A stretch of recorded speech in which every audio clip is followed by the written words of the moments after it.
My wife, who never touched alcohol, came home completely wasted on the day her childhood sweetheart flew back into the country. The only time I'd ever seen Claire drink was when we shared a champagne toast at our wedding. After that, nothing. She'd handle work events with sparkling water, claiming to hate the taste of alcohol. A few times, when I was in a great mood and wanted her to share a glass of wine with me, she'd politely refuse. I eventually stopped asking. "What happened to you?" I asked, my voice tight. "I thought you didn't drink." Sensing my disapproval, she slurred. "My friend was having a really bad day. I just had a few with her to keep her company." A few minutes later, while scrolling through my phone, I opened Instagram. The first story at the top of my feed was from Leo Vance. It was a video of him and Claire at some loud, dim-lit bar doing shots. They were leaning into each other, so close their shoulders were touching, giving each other smoldering looks that screamed history. He'd captioned it, "Missed my chance with you once. I won't make that mistake again." Later, when I asked for a divorce, she was furious. "Over a few drinks? Are you serious?" "Damn right, I'm serious." 1. I met my wife, Claire Sullivan, in college at Northwestern. She was the campus ice queen. Guys lined up to ask her out, but she shot them all down with a look of cold indifference. I had a crush on her too, of course, but after watching guy after guy get shot down in flames, I never worked up the nerve to try. The only person exempt from her icy exterior was her childhood sweetheart, Leo Vance. The rumor was that Leo came from old money, like billionaire-level old money. And it was obvious to everyone that Claire adored him. When she looked at Leo, her eyes softened and seemed to light up from within. She was always buying him gifts, not just for holidays, but just because, trying to win his affection. Leo had been voted most handsome by all the girls on campus, a title that me and most of my friends scoffed at. He was a pretty boy, soft and delicate, with a face so perfectly sculpted it looked almost feminine. He had none of the rugged masculinity I thought a man should have. But to most of the women on campus, he and Claire were the golden couple, a match made in heaven. Despite all that, they never actually dated in college. Leo was just as aloof and arrogant as Claire, if not more so. He didn't just brush off other girls. He kept Claire at arm's length, too. He'd publicly stated more than once that they'd grown up together, and he'd always seen her as an older sister. So, whenever anyone asked Claire about it, she'd echo the same sentiment, saying he was like a little brother to her. But you could see the flicker of disappointment in her eyes every time she said it. Leo dropped out before graduation and moved to Europe. After he left, Claire fell into a long funk and became even more unapproachable, wrapped in a permanent don't even think about it aura. After we graduated, I figured I'd never cross paths with Claire again, until I was on my way to a tech conference downtown and came across a horrific multi-car pileup on the expressway. Without a second thought, I pulled over and ran to help. I never expected the person I pulled from the wreckage to be Claire. She was badly injured, barely conscious. Her parents had been killed on impact. Claire survived the surgery, but the trauma had damaged her optic nerves. She was blind. During that time, I was at the hospital almost every day. I brought her homemade chicken soup and just sat with her, talking for hours to fill the silence. I took care of everything. She couldn't accept the reality of her parents' death and her own blindness. Her grief turned into rage. She screamed at and fired every nurse and home care aide I hired until, finally, I was the only one left. I stayed with her day and night. When she was discharged, I took her to my apartment. I had shown up in her darkest, most vulnerable moment, and she began to depend on me completely. She refused to let any other strangers near her. At night, she could only fall asleep if I held her. Even after leaving the hospital, her body was a canvas of healing wounds that needed daily dressing changes to prevent infection and scarring. I was the one who did it all. As I carefully cleaned her skin and applied fresh bandages to her almost perfect frame, I felt nothing but a profound sense of compassion and protectiveness. One day, after she had mostly recovered, she was curled up against me, nuzzling into my chest like a kitten. My heart started hammering against my ribs. In that moment, I couldn't hold back anymore. I leaned down and pressed my lips to hers. That was the beginning. We were married at the courthouse a few weeks later. Under my constant care, she slowly healed. Her recovery was remarkable. For someone who had been in such a violent accident, she had surprisingly few scars. Miraculously, her eyesight began to return. Her vision was significantly weaker, but with glasses, she could live a normal life again. She gradually took over her parents' high-end interior design firm. She had a natural talent for business. After her parents' death, the company, Sullivan Designs, had been in free fall. But within 6 months of taking the helm, Claire not only restored it to its former glory, but began expanding it. I was completely, hopelessly in love with her. After we got married, I doted on her. I did all the cooking and cleaning. She never had to lift a finger at home. She, in turn, was always gentle and affectionate with me, though she maintained that cold, distant persona with everyone else. To our friends, we were the model couple, the pair everyone envied. That all changed the day Leo Vance's family went bankrupt, and he was forced to come back to the States. 3. That night, Claire came home late, reeking of tequila. I frowned. Other than our wedding toast, I had never seen her drink. She'd always pass, saying she hated the taste. "You've had a lot to drink," I said, unable to hide my annoyance.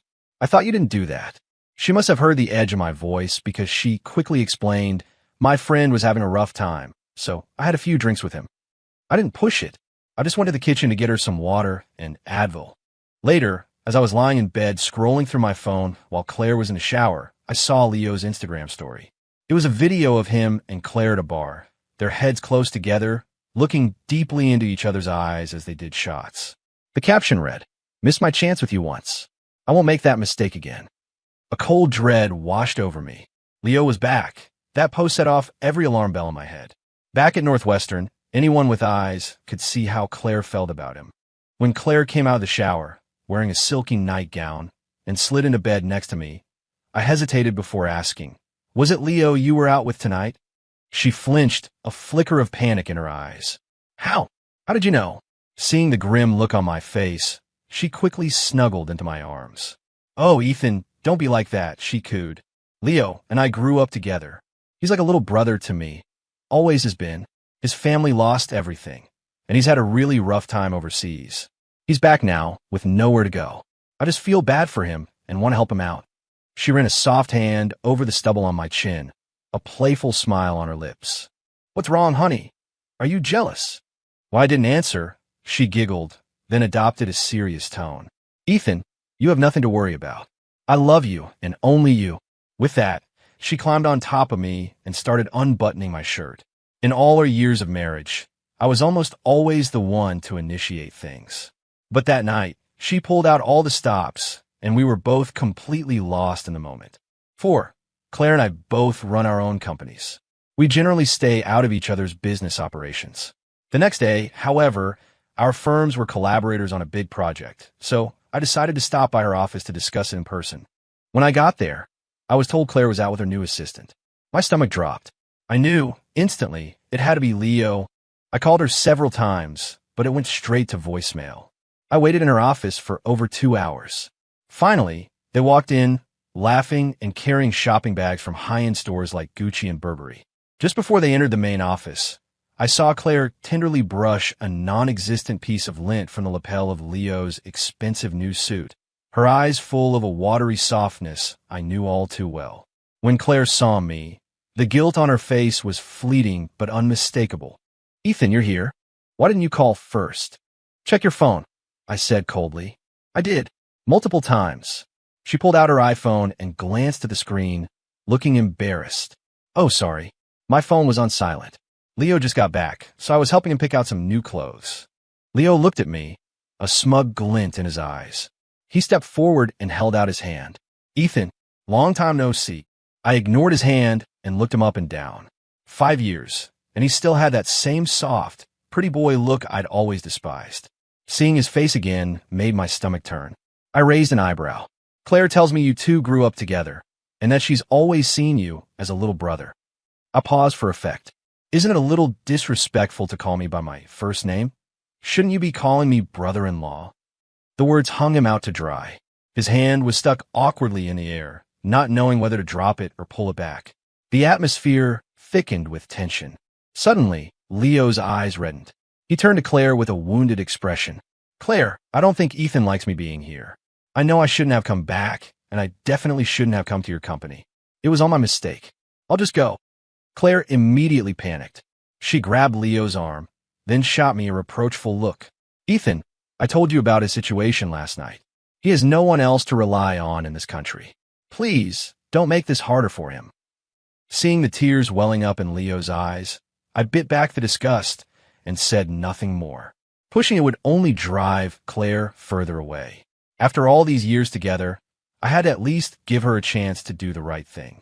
Sensing my displeasure, Claire quickly ushered Leo out of her office. Leo, why don't you go get familiar with the office? I need to talk business with my husband. Leo shot me a look full of malice as he reluctantly left. After Claire and I finished our work discussion, I left. Before I walked out the door, she promised me again that she only saw Leo as a brother and would never do anything to betray me. I chose to believe her. Life went on. I noticed Claire started coming home later and later, always blaming it on work. The warmth that once filled our home was slowly being replaced by a sterile coldness. A week later was our wedding anniversary. I came home early and cooked her favorite meal: filet mignon, roasted asparagus, garlic mashed potatoes. I opened a bottle of good Cabernet, lit candles all over the apartment, and waited. It was our annual tradition. No matter how busy we were, we always made time for a romantic anniversary dinner. I waited until the food was cold. She never came home. I called her phone relentlessly. No answer. Just before midnight, a text came through. Hey, something urgent came up. I'll be back late. Don't wait up. The message hit me like a punch to the gut. I didn't need 3 guesses to know she was with Leo. I was going to see just how late she planned on being. In over 3 years of marriage, we had never had a serious fight. We were disgustingly in love. Now, just a short time after Leo's return, all her attention was on him. It made me question everything. Was all her affection for me over the years just an act? My heart grew colder with each passing minute. I scraped the perfectly cooked, now cold dinner into the trash can. I sat on the couch and smoked one cigarette after another. She never came home that night. By dawn, I was numb. I opened Instagram and saw a new post from Leo. It was a photo carousel. The first picture was of a pair of matching Cartier watches, easily worth over $1 million combined. The second was a picture of Claire in a kitchen I didn't recognize, smiling softly as she cooked breakfast. The caption read, "Thank you for the gift and for the amazing breakfast. You give me hope for the future." The confirmation of my fears sent a surge of pure rage through me. In our 3 years of marriage, she had never once cooked a meal for me, and now she was spending the night with another man, making him breakfast. I grabbed my jacket and stormed out. I was pulling up to the address of Leo's luxury condo building when I saw them walking out, laughing together. Leo saw my car first. He gave me a triumphant, challenging look. Then he stopped, and with painstaking care, he gently tucked a stray strand of Claire's hair behind her ear. The gesture was painfully intimate. Claire froze for a second at his touch, but she didn't pull away. A faint blush colored her cheeks, and the tender look in her eyes was unmistakable. Looking at them, anyone would have mistaken them for a married couple. Seeing red, I slammed the car door and charged at them. I kicked Leo hard in the stomach. He crumpled to the ground, wheezing like a dying animal. I hauled him up by the collar of his designer shirt and slapped him hard across the face, once then again. He let out a pathetic yelp as his cheeks instantly swelled and turned a blotchy red. It all happened so fast that Claire just stood there, stunned. When she finally snapped out of it, she rushed over and tried to pull me off him. "Ethan, what are you doing? Are you insane? Why are you hitting him?" The commotion had drawn a small crowd of onlookers. I shoved her away from me, my hand shaking as I pointed at her. "You have the nerve to ask me why. You told me you had an emergency last night, but you spent the entire night here, alone with this pretty boy. Don't tell me you two just sat around playing cards." In 3 years, I had never raised my voice at her. Seeing my fury, her face crumpled, and she looked genuinely hurt. "Ethan, is that really what you think of me? You have so little trust in me." Tears welled in her eyes as she rushed to explain. "Yes, I was with Leo last night, but it was his birthday. I was just going to stay for a little while and then come home. But he got drunk, and I was worried about leaving him alone, so I stayed to look after him." She looked up at me, her eyes pleading. But I swear, nothing happened between us. I let out a bitter, humorless laugh. "Right? Nothing happened. You're both saints." I pointed at the matching watches on their wrists. "You're my wife, but you're wearing a matching watch with another man, and you expect me to believe nothing's going on.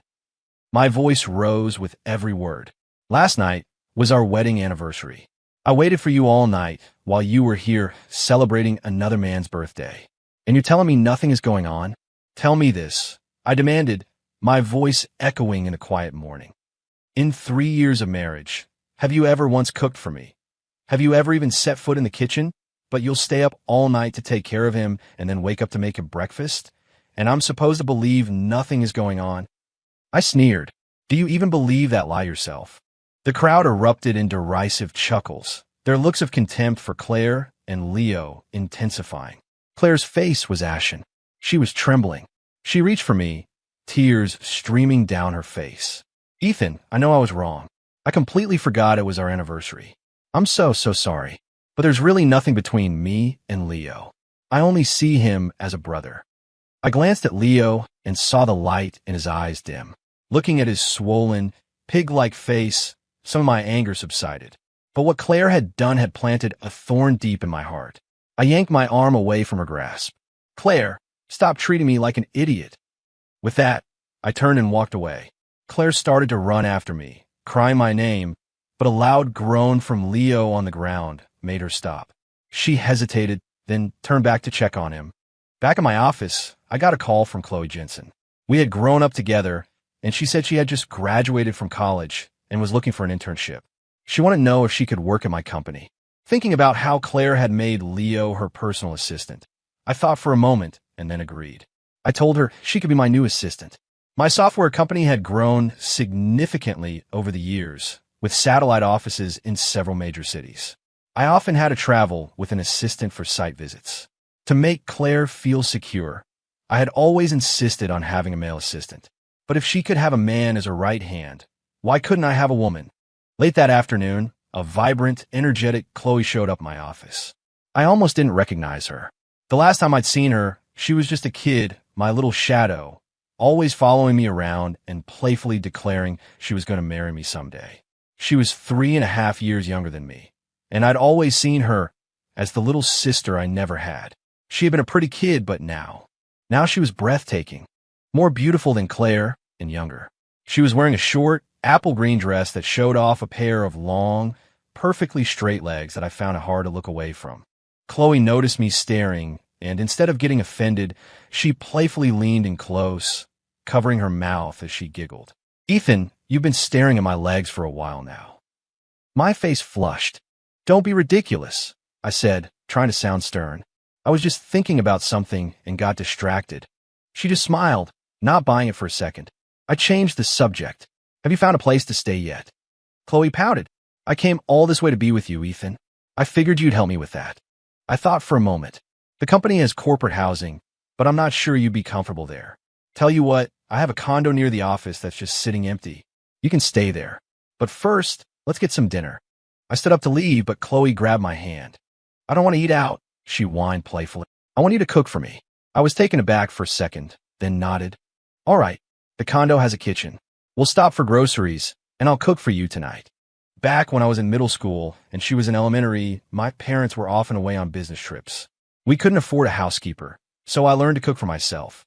Chloe used to come over to my house for a free meal 2 or 3 times a week. At the grocery store, she insisted on buying a few bottles of red wine. Since I was in a foul mood anyway, I agreed. After a few glasses, Chloe's cheeks were flushed. So, you're setting me up in your private condo. Does this mean you're my sugar daddy now? She teased. I rolled my eyes. This girl had no filter. She was a lightweight. After just a little bit of wine, she was drunk. She started pointing at me, calling me a jerk for breaking my promise to marry her and marrying someone else instead. She cried so hard it was heartbreaking. I was just glad we were at the apartment. If we'd been in a restaurant, someone would have definitely filmed it, and I'd be a viral meme by morning. A beautiful woman like her crying over a guy was instant internet gold. Eventually, she cried herself to sleep, slumping over the table. I carried her to the bedroom and tucked her in. Back in the living room, I finished a bottle of wine by myself before cleaning up the kitchen. The wine was stronger than I thought. When I stepped outside, the cool night air hit me, and my head started to spin. I knew I couldn't drive, so I called an Uber. When I got home, Claire was waiting for me on the living room couch. She looked exhausted. As soon as I walked in, she rushed over to help me with my coat and change into my slippers. She guided me to the couch. "You drank so much. Just sit here for a minute. I'll go make you some coffee." In 3 years of marriage, this was the first time she had ever taken care of me with such attention. If it hadn't been for what happened the night before, I would have been deeply moved. But now I felt nothing. As she helped me drink the coffee, she leaned in, sniffed, and her face darkened. "Ethan, why do you smell like a woman's perfume?" My heart skipped a beat. It must have been from when I carried Chloe to bed. I looked at her, my face a cold mask. "Why not? You can spend the night with another man, but I can't see another woman." She didn't seem to take it seriously. She knew that in all our years together, I had kept a respectful distance from other women. She trusted me. She probably thought I had sprayed some perfume on myself just to spite her. After I finished the coffee, she gently wiped my mouth with a napkin. "Ethan, I'm sorry," she whispered. "I realize I've been neglecting you." I took the watch back. "I promise. Nothing happened between us last night. I was wrong. Please, just forgive me this once. I'll keep my distance from him from now on." But it didn't matter if anything physical had happened. Her actions had already stabbed me in the back. I put my hand on her head and pulled her close, forcing her to look me in the eye. "Claire, you know I've given you everything. I've dedicated my life to you. Maybe I was too good to you, and you started taking it for granted. I loved you more than anything, but I will not tolerate betrayal. If anything like this ever happens again, we're getting a divorce. I'll set you free." I stood up. "I'm sleeping in the guest room tonight. Don't bother me." She started to say something, but I didn't give her the chance. I walked into the guest room and slammed the door shut.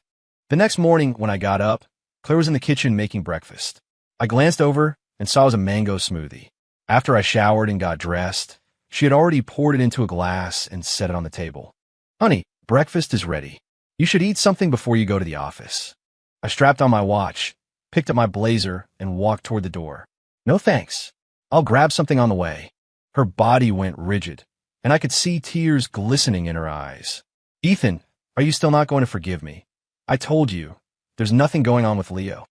I turned around and gave her a long, pitying look. "Claire, we've been together for years. How do you still not know that I'm allergic to mangoes?" She froze, a look of genuine guilt finally appearing on her face. I remembered, back when we first started dating, she'd mentioned offhand that Leo's favorite breakfast was a mango smoothie. The disappointment settled in my gut like a lead weight. She started to stammer, trying to explain, but I didn't want to hear it. I walked out and slammed the door behind me. For the next few days, Claire turned into a model wife. She came home early to cook dinner and even started doing chores around the house. While I couldn't bring myself to be as doting as I once was, we maintained a civil, respectful peace. Then, one day, I was in the middle of a meeting with a major client when my mom called. She wanted to go to the Chicago Botanic Garden to pray and wanted me to go with her. My dad was out of town on a business trip, and my mom had been diagnosed with Alzheimer's. When she had an episode, she couldn't remember anything. The home health aide we had was elderly herself, and I didn't feel comfortable with just her taking my mom out. I had to call Claire and ask if she had time. She agreed immediately. After my meeting, I had to take the client out for a long dinner. When I finally got home, Claire wasn't back yet. I assumed she was still with my mom and didn't think much of it. But then my phone rang. It was the police. They told me my mother had wandered off near the gardens and had almost fallen into a pond. A bystander had grabbed her just in time and called 911. It had taken him a while to identify her and find my number. They told me to get to the station immediately. My mind went completely blank. When I got to the station, my mom clung to me like a frightened child, sobbing that she was scared and couldn't find her way home. Hearing her cry like that, I started crying too. The officers gave me a stern lecture, and all I could do was apologize over and over again. My dad drove back from his trip as soon as he heard. He met me outside the station and chewed me out. With my head hung low, I told him everything that had been happening, about Claire, about Leo, about the whole mess. He let out a deep sigh, the disappointment in his voice for his daughter-in-law palpable. As he left, he just said, "Whatever you decide to do, son, I'll support you." I realized then that the depth of my love for her was now matched only by the depth of my disappointment. When I got home, Chloe was nowhere to be found. At that point, I didn't even have the energy to call her. I just sat on the couch in the dark until the sun came up. She finally walked in, looking utterly drained. When she saw me, her eyes filled with panic. She wouldn't meet my gaze. "Ethan, you're up so early. You haven't eaten, have you? I'll go make breakfast." "Don't bother," I said, my voice flat. "Claire, I want a divorce." She flinched as if struck, then rushed over and threw her arms around me. "What are you talking about?" "Ethan, what's wrong? Why are you suddenly saying this? You know you're the only one I love." When I didn't respond, she began to explain frantically. "Ethan, I didn't mean to stay out all night. Leo, he had a depressive episode. He was threatening to kill himself. I was so scared he'd actually do it that I stayed with him." She pleaded, "Please believe me, nothing happened. I only see him as a brother. You know his family's bankruptcy hit him really hard. I was just so afraid he'd do something stupid. Ethan, I know I was wrong." I turned my head and stared at her, my expression blank. "It doesn't matter anymore. From now on, you can do whatever you want. I'm done." Realizing I was serious, a true panic set in. She hugged me tighter, her voice cracking. "Don't say that. Ethan, please don't scare me. It won't happen again, I promise. I'll find him another job. Once he's settled, I'll cut off all contact with him, okay?" She leaned in to kiss me, but I shoved her away. She stumbled and fell to the floor. Looking down at her crumpled form, the rage I'd been suppressing finally exploded. My eyes were bloodshot as I roared. "Claire, yesterday you were supposed to take my mother to the gardens. Where's my mother?" She looked completely bewildered. It was clear that in her panic over Leo, she had completely forgotten about my mother. "My wife. My wonderful wife. You were supposed to be with my mom. What happened?" My voice cracked. She almost fell into a pond. If a stranger hadn't been there to grab her, she could have drowned. Do you have any idea how close she came to dying? The reality of what she had done finally crashed down on her. Tears gushed from her eyes, and she crawled over, grabbing at the leg of my pants. "I'm sorry, Ethan. I'm so sorry. I'm a horrible person. How is she? Is she okay?" I got the call from Leo, and he was talking about suicide, and my mind just went blank. I forgot all about your mom. She knelt on the floor, sobbing and shaking my leg. "I'm sorry, I'm so sorry. How is she? Please, Ethan, say something." I took a deep, shuddering breath, trying to calm the storm inside me. When I spoke again, my voice was devoid of all emotion. "We're getting a divorce, Claire. I know you don't love me. You've only ever loved him." Without another glance at her, I pried her fingers from my pants and walked toward the door. She collapsed on the floor, her cries echoing in the empty room. "Ethan, no, I don't want a divorce. Please, just give me one more chance. I'll make it up to you. I swear I will." As I stepped out of the apartment, I didn't look back. "I'm not coming back here," I said coldly to the closed door. "Text me when you're ready to sign the papers."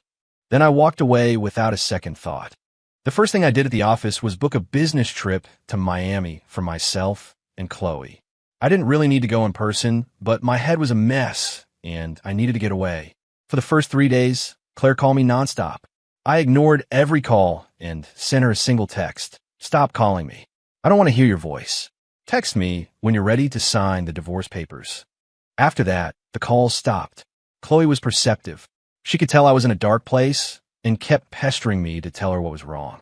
Finally, I caved and told her everything about Claire, Leo, and the impending divorce. After I finished, she was quiet for a long time. Then, her eyes lit up.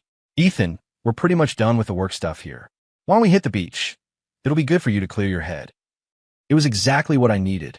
We headed to South Beach that afternoon. Chloe was a whirlwind of youthful energy. She wanted to do everything: fishing, paddleboarding, swimming, snorkeling. I was content to lounge on a beach chair, sipping a pina colada and watching her splash happily in the turquoise water. I had to admit, the girl had a phenomenal body. In a bikini, she was absolutely stunning. It was enough to make a man's head spin. Her skin was flawless, too. Even after days in the sun, it remained impossibly smooth and pale. When she was tired, she'd come lie on the chair next to me, and we'd just bake in the sun together. One afternoon, I was scrolling through my phone and saw that Leo had been active on Instagram. Every post was about Claire, a trip to the movies, a shopping spree, a fancy dinner at a French restaurant. They looked like a couple in the first blush of love. Before, seeing that would have sent me into a blind rage. Now I felt almost nothing. I pulled Chloe close and snapped a selfie of us. Just as I hit the button, she quickly leaned over and kissed me on the cheek. I didn't scold her. I posted the picture to my Instagram story, but set the privacy so only Claire and Leo could see it. I was still technically married, and I didn't want to tarnish Chloe's reputation. Sure enough, not even 10 minutes later, my phone started blowing up with calls from Claire. I declined every one. Then the text started. Ethan, who is that woman? How could you be with someone else? How could you do this to me? I laughed out loud at the hypocrisy. The sheer, unadulterated hypocrisy. I texted back. You're allowed to have your childhood sweetheart, but I'm not allowed to have mine? Ethan, you think she actually likes you. She's just after your money. And what do you think Leo is after, Claire? There was a long pause before her reply came. Fine, I'll let you have your fun with other women. I understand you're angry and trying to make me jealous, but don't let it get serious. Claire, I told you, we're getting a divorce. I'm giving you a little more time, but don't force me to go through the courts. Silence. Chloe and I spent a month in Miami. Our relationship quickly deepened, and one night, after a little too much wine, one thing led to another. It was her first time. We flew back to Chicago, arriving late in the afternoon. I dropped some files off at the office, and then Chloe and I went back to my condo. I had no intention of ever setting foot in the home I had shared with Claire again. That night, a text from Claire came through. Ethan, are you back from your trip? Why aren't you home? My stomach tightened. She must have a spy in my company to know I was back so quickly. But I wasn't worried. This was the condo I lived in before I met her. She'd never been here. When I didn't reply, she started calling relentlessly. On the 99th call, I finally answered, annoyed. I'm not answering for a reason. Why are you so damn persistent? The background noise from my end was apparently enough for her to figure things out. Claire's voice, distorted with rage, screamed through the phone. Ethan Cole, you bastard. What are you doing? I hate you. We're getting a divorce. Tomorrow. She hung up. Finally, a wave of unexpected relief washed over me. The next day, I went to our house with the divorce papers I'd already had my lawyer draw up. Claire was waiting in the living room. She looked like she hadn't slept in weeks, her eyes red and puffy. Instead of yelling, her voice was a quiet plea. Ethan, can we please not do this? I'll forget about your new assistant. We could go back to how things were. I took a deep breath. Claire, after everything that's happened, do you honestly think we can go back? What she did with Leo was a thorn in my side. What I did with Chloe was now a thorn in hers. Even if we tried to salvage the marriage, it would be mutual torture. But she didn't see that yet. Ethan, she said, her voice breaking. I've done a lot of thinking. I realize now that the person I truly love is you. It's always been you. Please believe me. Nothing ever happened between me and Leo. He was in a car accident in Europe. He was injured. He can't perform in that way. That was a surprise. I was stunned for a moment. Then a bitter, ironic smile spread across my face. Claire, think about it. How would you even know something so incredibly private about him? What kind of situation would he have to be in to tell you that? Her face went pale. A man's pride is everything. He would never admit something like that unless he absolutely had to, unless they had already reached the point of no return. She knew because she had been ready and willing to cheat, only to be stopped by his inability. She shook her head frantically. No, Ethan, it's not what you think. He was drunk and talking about the accident. It just slipped out. I only see him as a brother. You have to believe me. At this point, I didn't care what was true and what was a lie. I held out the divorce papers. Sign them. I said, my voice cold. My lawyer is ready. If you don't sign, I'll file immediately. Let's not make this any uglier than it has to be. She begged and pleaded for a long time. Seeing that I wouldn't budge, she finally signed the papers. After you sign, there's a mandatory 1-month waiting period. I thought she would leave me alone, but she kept texting, trying to win me back. She sent me good morning and good night texts every day, reminding me to eat on time and not to work too hard. Just before the month was up, she called to tell me she had fired Leo and cut all ties with him. She begged me for one last chance. But when I make up my mind, I don't look back. I refused. As soon as the waiting period was over, our divorce was finalized. I heard later that after Claire fired him, Leo became unhinged. He stood on one of the Chicago River bridges and threatened to jump, blackmailing her into seeing him. She went, but as he was grandstanding, he slipped and fell into the river. The search and rescue team didn't find his body until the next day. Watching him die like that apparently broke her. She fell into a deep depression. Her company's profits plummeted, and it wasn't long before she was operating at a loss. It was only a matter of time before she went bankrupt. My company, on the other hand, was expanding faster than ever. 2 months after the divorce, Chloe told me she was pregnant. I was ecstatic. Claire and I had never used protection during our 3 years of marriage, but she never got pregnant. We were both so focused on our expanding businesses that we figured we'd get checked out by a doctor when things slowed down. But I'd always harbored a secret fear that the problem was with me. Now, I knew the issue had been with her. Chloe's pregnancy marked a new chapter in my life. We decided to get married right away to give our child a proper family. The wedding was small and intimate, with only our closest family and friends. At the ceremony, Chloe's smile was as bright as the sun. The way she looked at me was filled with so much love and tenderness. It suddenly reminded me of the look she used to give me as a child when she'd declare she was going to marry me. It was the exact same look. I realized then that she had been serious all along, and I knew, without a doubt, that I had finally found my true happiness.